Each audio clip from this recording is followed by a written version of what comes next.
when I was released from jail,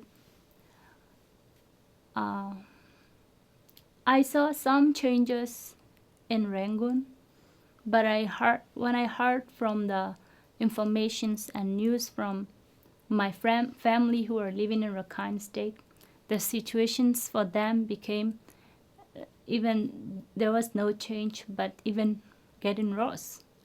So, and also when I talked with a friend from other part of the Burma, there was no change. And that's one of the reasons, as soon as I was released from jail, I engaged with the political activities and youth activities. And also I continue my study because I had to delay my education for 7 years. And then in 2012, June, there was violence happened in Rakhine State. And the situations, even after 1 month, the situations became getting worse and worse. Many people were killed, many were arrested, and many were forced concentrated, so forced relocated. And the hatred among the two community, Muslim and Buddhist in Burma, it's arising because of a lot of propaganda and also because of continuing violence.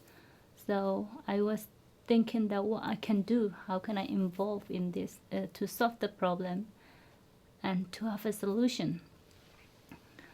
And I decided to form a women organization. And I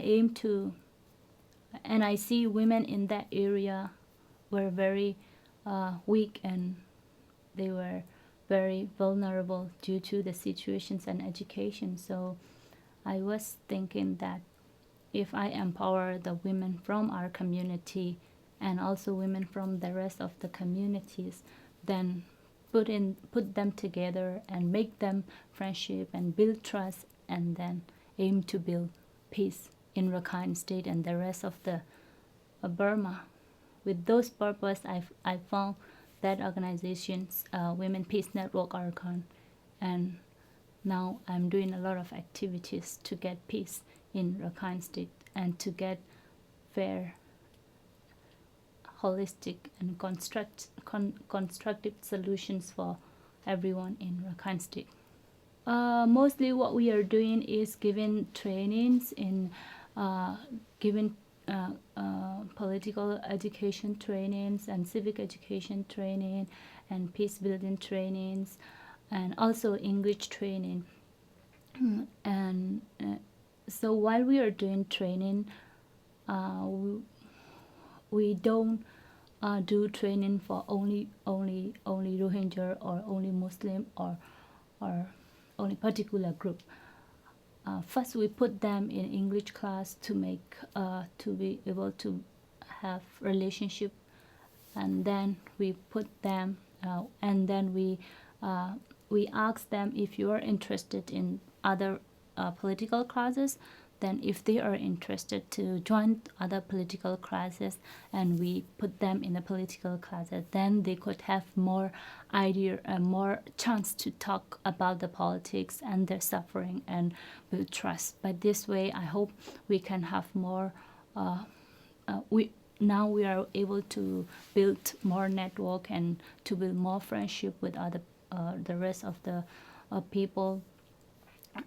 And also we are engaging with other kinds of youth activities, for example, interfaith activities, and also workshops, and also like that, youth mainly focusing on youth, women's, and yeah, like that.